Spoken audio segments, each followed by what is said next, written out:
talking about? Uh, eight, eight, eight. But nah, man, I'm gone, man. I'm gone. Peace. Turn up the headphones a little bit. Hey, ISO, let's get it. Whoa, clear out the room, I'm coming through. They wanna see what I'm about. Yeah, I got skills, do it for the thrill. I'm on a paper route. Extra, read about it. I'm today's trying to tell. What's going on? It's your boy Dolo J, and welcome back to the Kicking the Dolo podcast, a sports podcast where we talk about football and basketball, past, present, and future, top 5, top 10 stats, and more. So without further ado, let's get right into the episode, man. We're down to 4. The Eastern Conference and Western Conference Finals have went ahead and kicked off. I waited till after each series has played a game to do an episode on it, but let's get into the episode. Also, quick spoiler, not this spoiler, but quick spoiler. I am going to be talking about a couple more things, a couple firings and things of that nature, but mainly the episode is going to be based around the basketball that's going on currently. So yesterday, we had the Nuggets and the Lakers rematch of the 2020. Very interesting matchup. A series I could definitely see going 7 games, and definitely after the performances from both teams last night, definitely can see that going 7 games. But the Nuggets end up winning the game 132-126. Jokic had 34 points, 21 rebounds, 14 assists. Murray had 31 points, 5 rebounds, 5 assists. KCP 21 points. Bruce Brown had 16 points off the bench, MPJ with 15. AD had 40 points, 10 rebounds, he had like 3 assists. LeBron had like 26, 12, and 9, flirted with a triple-double. Reeves had 23, Hachimura had like 17, he went like 8 or 11. And it was a really good game. For like the first 3 quarters, bro, the Lakers were getting straight dominated. And it was making my short look bad. I had picked the Lakers to win game 1. I think I'm going to start possibly, dropping shorts before every game, just predicting who I'm going to have win that night, man, and have y'all interact with it. I appreciate all the love y'all been showing me lately, man. And also, I got another channel coming out too. Well, it's already made, and I got a couple shorts on it, but I got some more content for y'all. So I know it's a couple, non-basketball people, but y'all stay tuned for that, y'all. That's on the hush. That's on the hush right now. But yeah, man. Really, what I thought was going to happen and what I feel like is going to be a big thing for the series is Jokic and AD basically going at each other and not being able to guard each other. Like I said, Jokic had 34, 21. He had 14. I think he had 10 rebounds in the first quarter, if I'm not mistaken, which was really, really crazy. He had like a triple-double with like 6 minutes left in the third. But AD, he turned it on, though. He wasn't rebounding the way we expected him to, but he definitely turned it on when it came to like the points and stuff like that. Dropping 40. That's a good game for AD. He's been dropping like 15 and, maybe like 20 or 22 or something like that. But he was real assertive, catching the ball, being real decisive, going to the rim, going at Jokic. Jokic had a couple blocks and AD had a couple blocks on Jokic. But for the most part, both guys, they were going at it. And Dolo, I don't know what he got going on, bro. Like when it's raining. But when it's like, when the other team is attacking you and you're like a 6'4", 6'5" point guard, it's the reason why you was brought to this team, bro. Like, come on, Dolo, man. You gotta, I know you're not the best defender in the world, but you gotta try, bro. You know what I'm saying? Try. Get a couple stops. You might get like a little steal, a little block or something, man. You know what I'm saying? Get your game flowing. I know you can hit shots and you can score. That's why they brought you there. You're very, very good playmaking, but at the same time, come on, bro. You got Bruce Brown telling you what's wrong with you, bro. After driving in the N1, like, he attacked you, like, you know what I'm talking about? Come on, bro. What you got going on, bro? You good, bro? Like, come on, man. Like, that rain does sound good. That was very peaceful. But, yeah, man. Come on, D-Lo, man. Got Bruce Brown. And then that game plan is just to attack you. And he said after the game that they're going to attack you. So, the next game they're going to attack you. And then, I think they contemplating bringing you off the bench or not. They might end up moving Schroeder to the bench. Who knows? But D-Lo, bro. 4 for 11. You done had by like 34 for 11 games, bro. Come on, bro. Like, that's like your signature right there, man. What you doing? Reed stepped up. Bron did his thing. AD did his thing. Hachimura did his thing. And then another thing, and one thing I do want to talk about is like Jokic, when he was, I don't know what it is about Hachimura when Jokic guard. Well, it does allow AD to roam a little bit. So yeah, we can go with that. But for the most part, bro, like Lakers might have found something, but they talk about possibly bringing Dolo off the bench, like I was alluding to earlier, and because he just needs to play better, and they're attacking him, and they probably do better with Hachimura in the starting lineup versus D'Angelo Russell.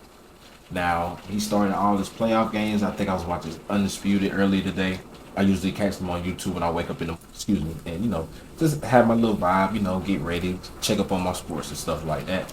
But yeah, man, he does real D'Lo. He got to do better, bro. Like that's crazy. 4 for 11, bro. 4 for 11. But the game that just ended up wrapping up maybe possibly like an hour ago, the Celtics and the Heat rematch of last year's conference finals and the conference finals the year before that. No, not the year before that, but 2020 of the bubble. The Heat take game 1, bro. Now I've been rooting for the Celtics all postseason. I mean, when I talked to my friends about it, and that's who I seen to think is gonna win it all, given the fact that Golden State's already been knocked out. I mean, and they just look like they're the best complete team right now.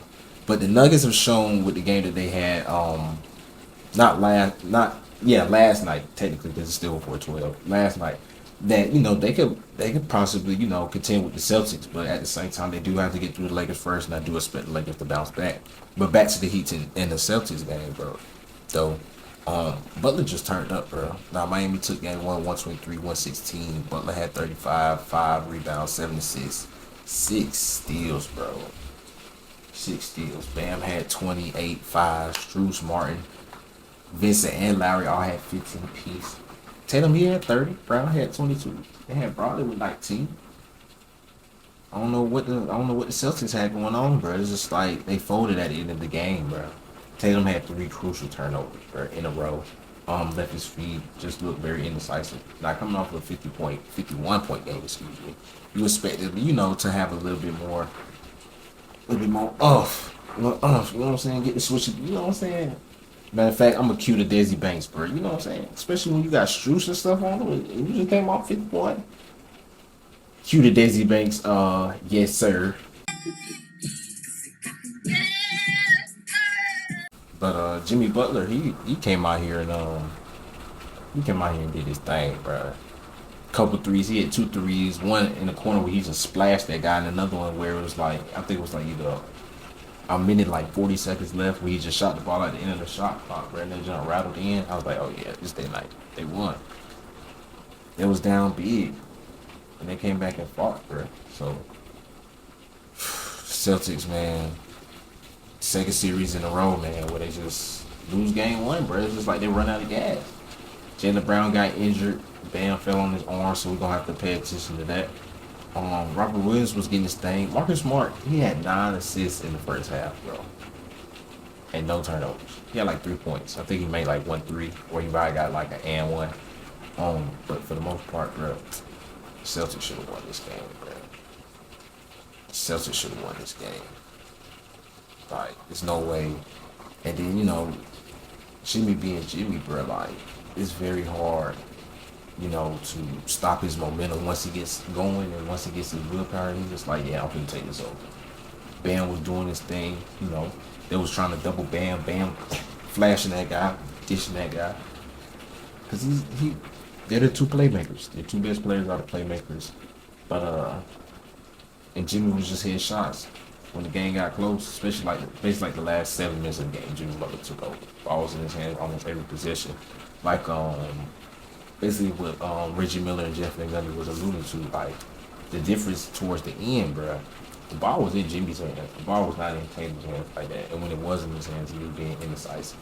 Now in the first half, you had Marcus Smart, basically pretty much making all the decisions, and he was doing pretty good. A couple passes, he was still trying to, a little bit too flashy. It might have been a little bit too hot for his teammates. I know it was one in particular where he slung Jaylen Brown. I think Brown was on the left wing in the third quarter, and Brown just caught it and he just like fumbled it, and it ended up being like a Heat layup. So things like that. But the ball movement was good. They had 62 points in the paint, but they only shot 29 threes. So, and also with Jeff Van Gundy and Reggie Miller and Kevin Harlan were alluding to. Shout out to those guys. I love watching them when a game come on TNT. But what they were alluding to is like the Celtics, they are at their best when they shoot 30 plus threes. So the Heat only holding them to 29. And Tatum really just like three costly turnovers in a row, man. Really four. Because Marcus Smart had one, I think. No, it was Al Horford when he tried to get it to Tatum. And off a rebound, if I'm not mistaken. Yeah, off a rebound. So, for the most part, man, got to see how game 2 is going to work out.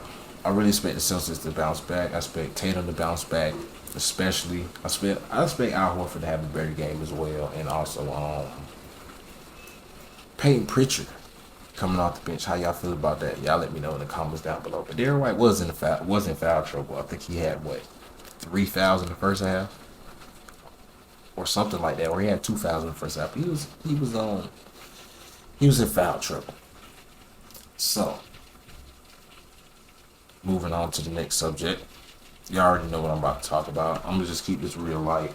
Everybody's already pretty much gave their opinion.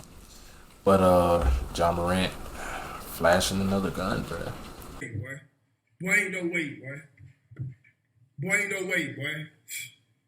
Boy ain't no way, boy. Boy ain't no way. I'm gonna take a little pause before I say what I'm about to say.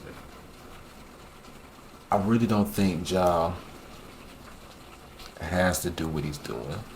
Now this might be a side of him or something that he pretty much like may have kept down, and given the fact that you're trying to make the NBA, you want to make your parents proud.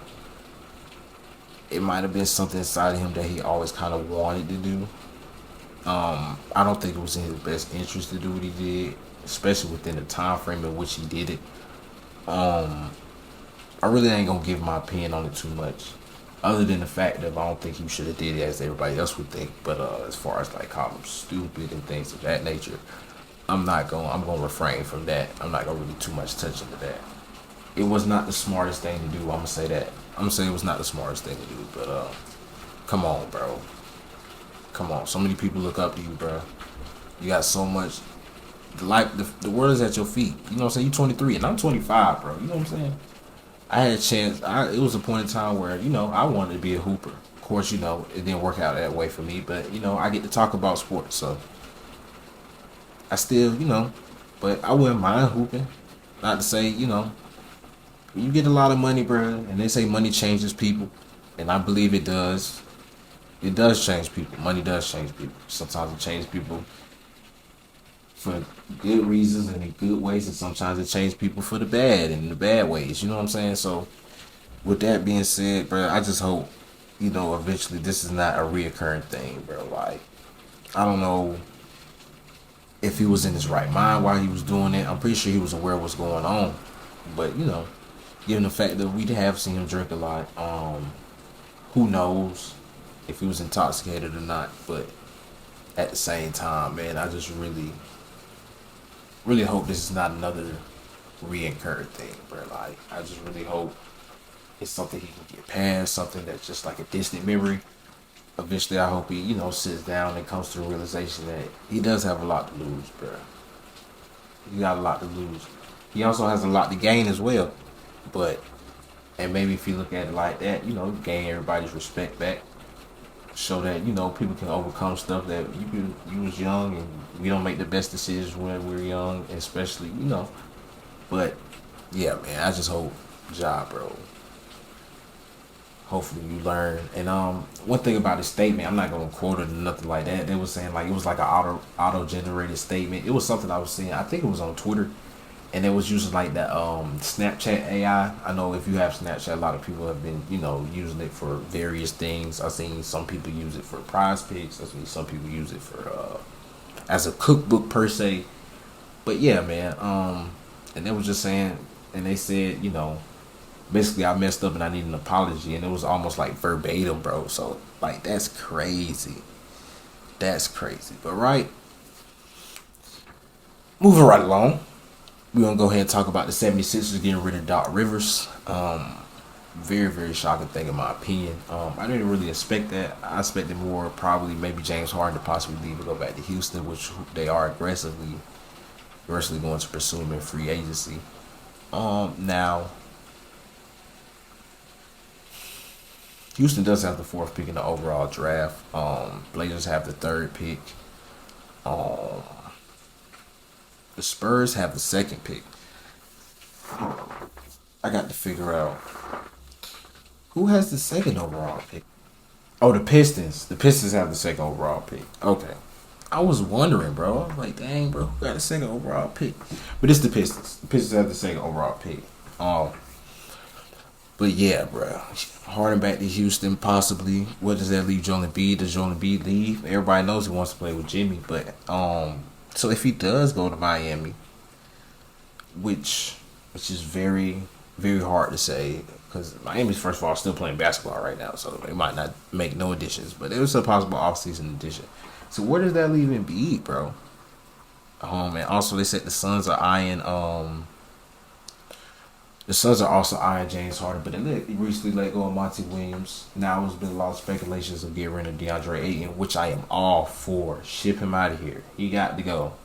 He got to go. Get rid of Ayton, bro. Get rid of Ayton. I don't know about Chris Paul, but Ayton, he got to go, bro. Bye-bye. He got to go. Straight up. But, yeah, man. I know they're going to try and build around KD and Booker for sure. I don't know who the starting point guard are going to be. Like I said, they talk about James Harden. But a lot of talks are being said that possibly Chris Paul could return. So, 38, possibly turning 39 next season. How many years does Chris Paul really have left, bro? And it'd be real cool to see him get a ring. But how many years does Chris Paul have left? And where does that leave Joel Embiid if Harden decides to leave and not come back to the 76ers, bro? Where does that leave? I don't know. But last talk we're gonna talk about the Warriors, man. Steve Kerr saying the team basically is, maxed out, reaches its potential. A lot of people talk about trading Jordan Poole. Kuminga is saying he's not getting enough time, probably set to test the free agency market. Will Draymond Green come back? Will Klay Thompson come back?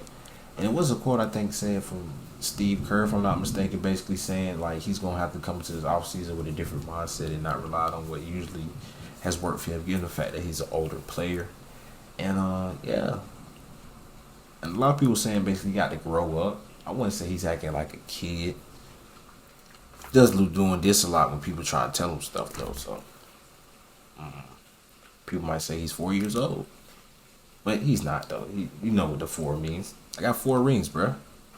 How many rings do you have? If I had 4 rings, I'd be doing this too. What? I'd be like a little baby. You know what I'm talking about? Dog, 4 pockets out here. 4. You know what I'm talking about? Especially if I had 4 rings, I might wear them. Quit playing with me. You know what I'm talking about? But nah, bro.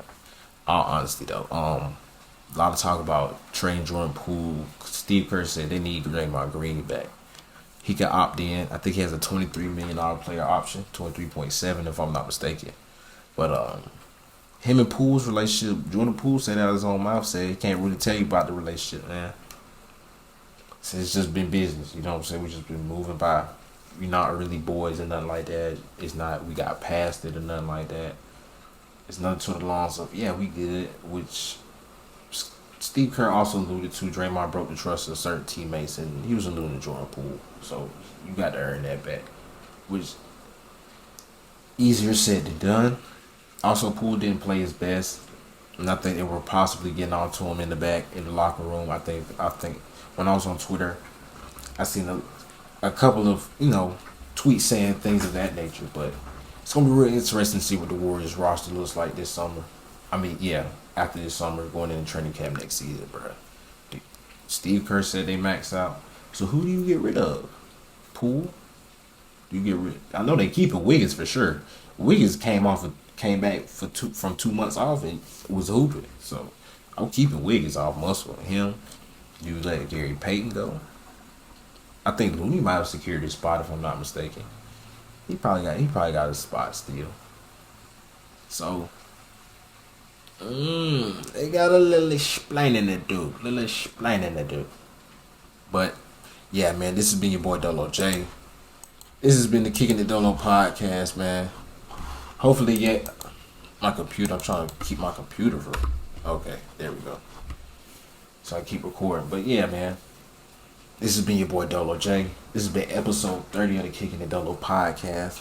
Hopefully, let's try and get a like goal, man. Let's leave 5 likes on the video. Can y'all give me 5 likes, bro? Can I get 5? I ain't asking for 500, 50, 5,000. 5, bro. Just 5 of them. I'm pretty sure I can get 5. Also, make sure you like, comment, and subscribe for your boy. And share the podcast, man. Also, I got another channel coming up, like I said, the Dolo Kid. Make sure y'all go follow. It's in the channels tab of this channel. Click on this channel, go to the channels tab, subscribe. I got a video coming out within the next couple of weeks, man. But like I said, this has been your boy Dolo J. Till next time. Peace. Oh, what? I'm talking about, 8. But nah, man, I'm gone, Peace.